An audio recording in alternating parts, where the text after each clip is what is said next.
this episode of TBR, a series of the EVPL Footnotes podcast. For those who haven't heard, TBR stands for To Be Read, that pile of books sitting on your nightstand, your bookshelf, or your dining room table just waiting to be read. We'll be highlighting a few of the new books, movies, library of things, and other materials coming to the library each month.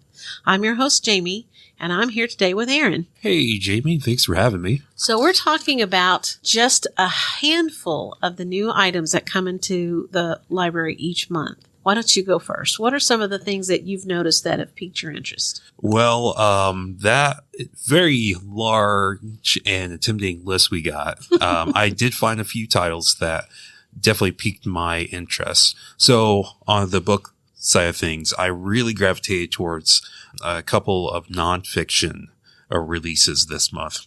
The first one being Foreverland on the Divine Tedium of Marriage by Heather Havrowski. Probably did not pronounce that correctly. I apologize for that. And that is described as a funny examination of modern marriage and the intricacies involved in maintaining marriage in today's lifestyles. Another book, because I'm very fond of this era because I grew up in it, it's just called The 90s by Chuck Klosterman. And it's just kind of like a retrospect of the 90s and just kind of the major cultural events and happenings of that decade. Interesting. That's interesting. I like history, and, I think more recently we're thinking of history as not a thing that happened long ago, but that, we are in that ongoing life of history. And so just the 90s is history, even though to our minds it's like, oh no, but I remember that time. It can't be history.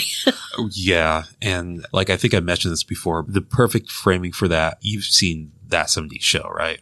I've seen some episodes, okay. Yes. So I don't know if you were aware, but they're making a sequel series called That 90s Show. Oh, that's interesting. Which has the same cast because basically the same amount of time has passed in that now show. And now they're, okay. yeah. I can see that. And it's just like, oh man, don't do this to me. 70s Show came out when I was in high school. Okay. So I'm like, So you'll get to live both ends of that. Yeah. I'm like, I don't need to be reminded how far back that was. But on the fiction side, there was really only one book that really spoke out to me, and that was Moon Witch, Spider King by Marlon James. That is a kind of a sequel to his previous book, Black Leopard, Red Wolf, which is a fantasy novel, kind of like a medieval swords and sorcery kind of thing, based on African history and mythology. Oh. And the sequel, the semi-sequel, is basically a retelling of the plot of the first book, but from a different character's perspective. Mm-hmm. I really enjoy those books that take and write based on mythologies I'm less familiar with. Yes. And I really feel like those kind of books give a real insight to the mindset of a culture when you really experience their mythology, and especially when it gets translated into, current writing. Yeah. And with me, when I know it's based off of a culture mythology I'm not familiar with, I know that I'm going to be experiencing something new narrative wise. And that does personally make me excited to tackle things like this. Yeah. Because everyone's got their comfort zone. Exactly. It's okay. Don't mean to bash you guys, but the Hallmark movies, there's a formula and I know you love it and that's fine. Right. But sometimes I want to get out of my comfort zone. Right. Exactly. Yeah. Exactly. And I've experienced that in my reading journey. It's like I'll be binging on a certain style for a while and then it becomes almost too familiar. So then I start going, what else is out there? Yeah. Got to shake things up a bit. Exactly.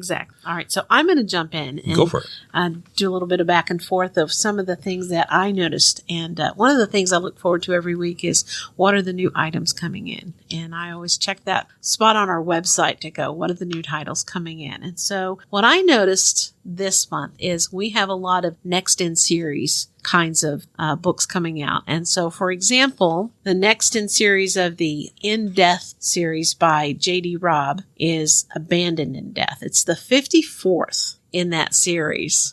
So that is quite a long series. And what I did not know until recently is that J.D. Robb is also Nora Roberts. Yes. And she writes the Awakening series, which is kind of a fantasy/romance series. And so I have not read either of those series, but I'm really intrigued by her wide genre writing, One's more fantasy romance, one is more mystery thriller. And so, although I could see the thriller aspect to both sides of that.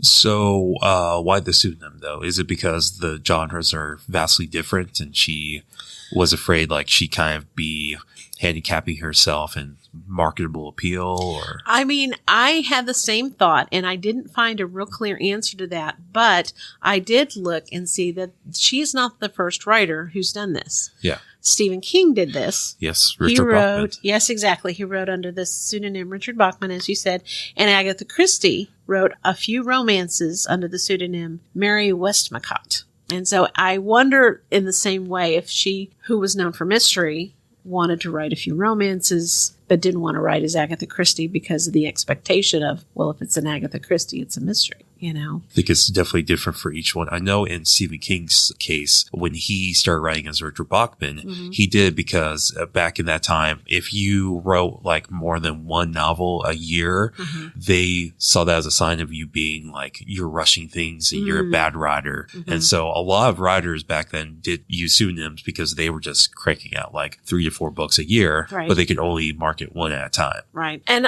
you know, I can see that. I really can because, you know, there is, for people who are non-writers, you know, the idea of that level of productivity might just be mind-blowing. How can they be not sacrificing quality?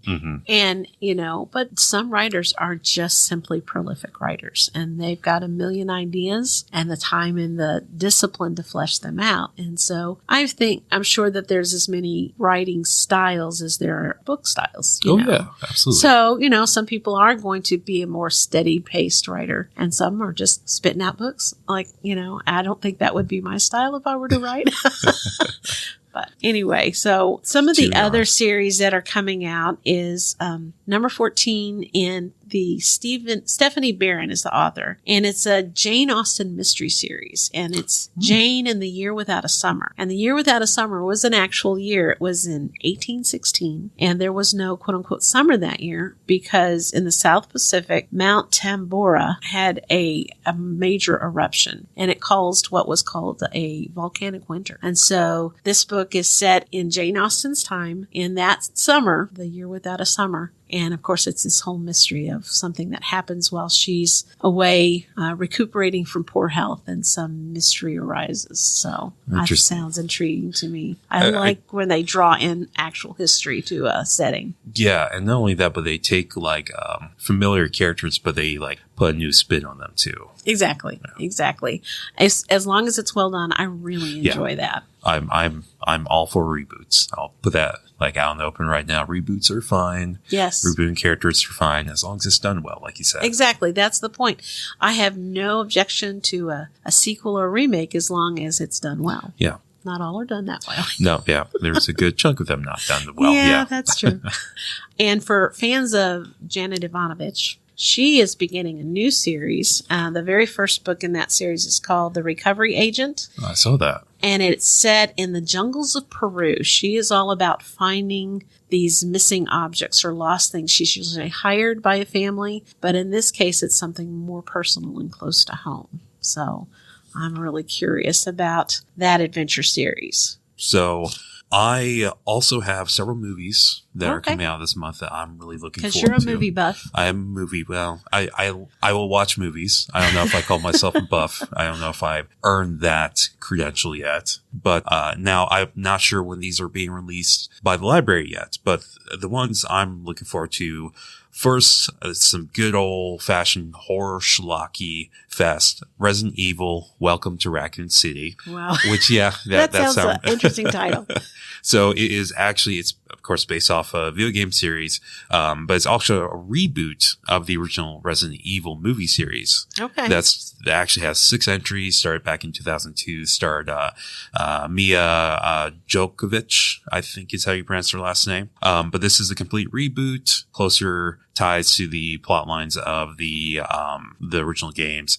And it's, from what I've heard, bad, but enjoyably bad. So I'm pumped for that one. Next, there's Catwoman, Hunted. Now, superhero movies are a big thing, have been a big thing for the last several years. But something I feel like doesn't get a lot of focus on the mainstream is DC's very strong offerings when it comes to animated movies. Mm-hmm. And this one is, of course, focused on Catwoman, but it is done in anime style, which they did previously for another strongly anime influenced DC movie called Batman Ninja, which is exactly, there's no twists there. It's Batman and Ninja. He's a ninja. Okay. I can see the overlap.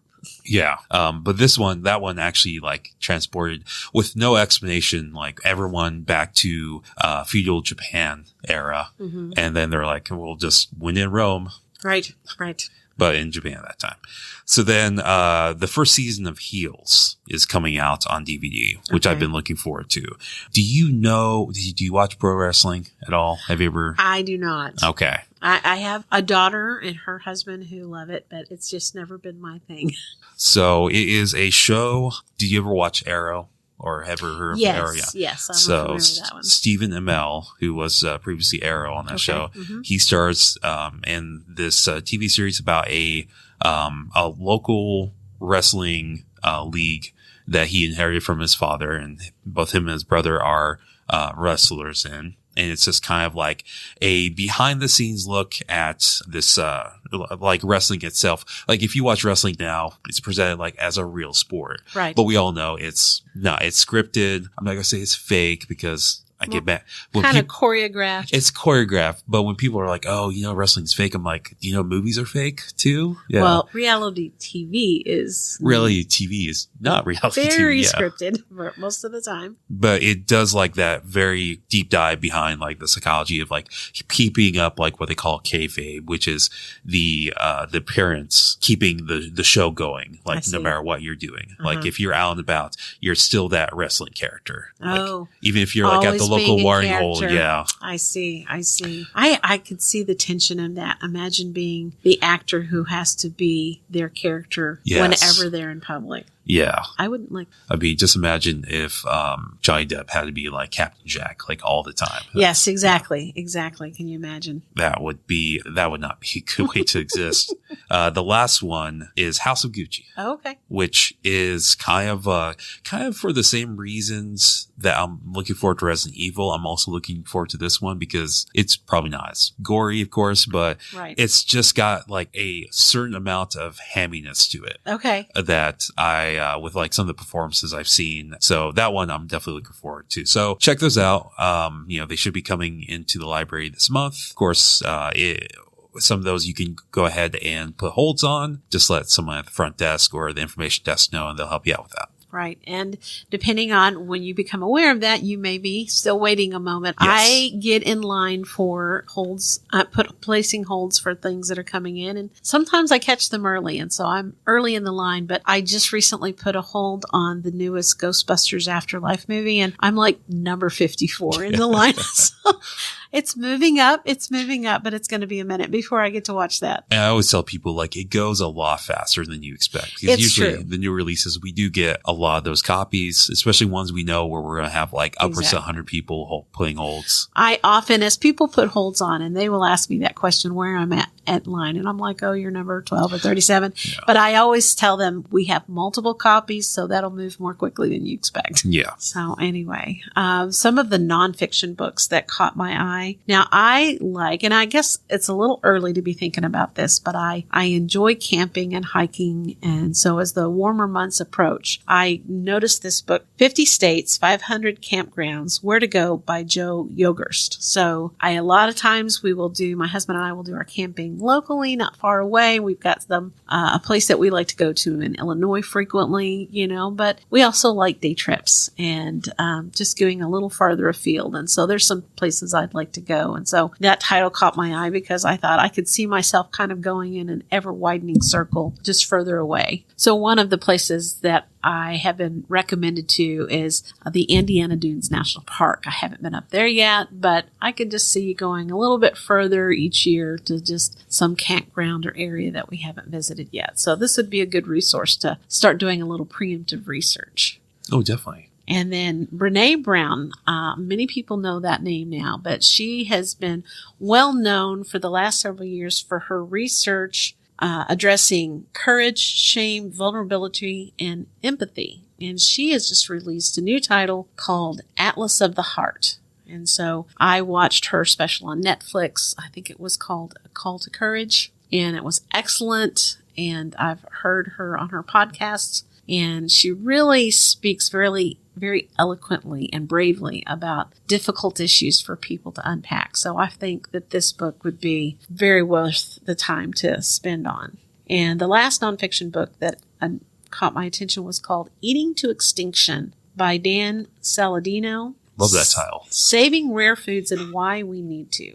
And it has to do with how a number of plant species are going extinct. And this includes varieties of foods that we eat daily. For example, there's far fewer banana species now than there were, and that is a dwindling number of species. And the problem with that doesn't sound like a big deal. We've always had bananas, we'll always have bananas. Mm-hmm. That's not necessarily true. And it kind of addresses this where we'll have a favorite species and we will grow that almost to exclusion of others, and that's dangerous. And I'll give you an example. The potato famine, the famous Irish potato famine, occurred because the Irish were basically being pressured to grow one main variety of potato species because it was, I don't remember what the parameters were, but it was the most productive. It grew the fastest, the largest potatoes, that kind of thing. And so the problem with having mainly one species is if a pestilent or pest that comes along that specifically attacks that species, then you're basically your entire crop. Yeah. If you have 5 potato species and one gets attacked, well, that's going to be a loss, but not a total loss. But if you're growing one species, then, and that comes along, then you're why it was such a catastrophe when that species was attacked during the potato famine. And it made it very, very hard for farmers and families to survive because their, viable crop was just gone. Yeah. And I find like the history of agriculture so fascinating. I think they need to teach more of that in school. Fortunately, I grew up in like a farm town, so It was forced upon me. But you learned it whether you wanted to or not. Yeah. But nowadays I'm glad I kind of had that exposure. But have you ever like looked into like the seed vaults throughout? I have. I know world? that in a Scandinavian country, they've got a deep underground vault, and they save all kinds of seed species just for this reason, to try to make sure that things don't become extinct, or if they did, there is a reserve that can be drawn upon. And so I remember listening to a man, and this was many years ago, talk about how many varieties of food we used to draw from. And that has reduced and reduced and reduced because people go to the most productive and profitable. And again, a lot of the lesser ones just die out. And then if anything were to attack that one main crop, then we would be in, not as good place. So anyway, that is why this book, I'm going to say the title again, Eating to Extinction by Dan Saladino, caught my attention because I'm a little bit aware of some of that history and I would be curious to learn more. Yeah, I'm definitely adding that to my reading list. So, any other thoughts of things that are coming out, things at the library that maybe not everybody's aware of that we could promote a little here? Well, I know the library things, we've included some kitchen appliances. Oh, great. So we have a food dehydrator. Oh, I did not know we had added that. We That's just awesome. added that, yeah. I actually use my food dehydrator a lot because I grow herbs, and so I dry them and use them for teas and spices and cooking and things of that nature. And so, I use my dehydrator as soon as my herbs start coming in. And so I think that's a very useful item to have on store. And there's a lot of other things you can do with those as well, of course. Yeah, I think it's a perfect thing to be rented out by the library because you could kind of, if you do your planning right, you can just borrow it for like 3 weeks and get like everything done you need to get done with it. And then you won't need it for another like several months. Right.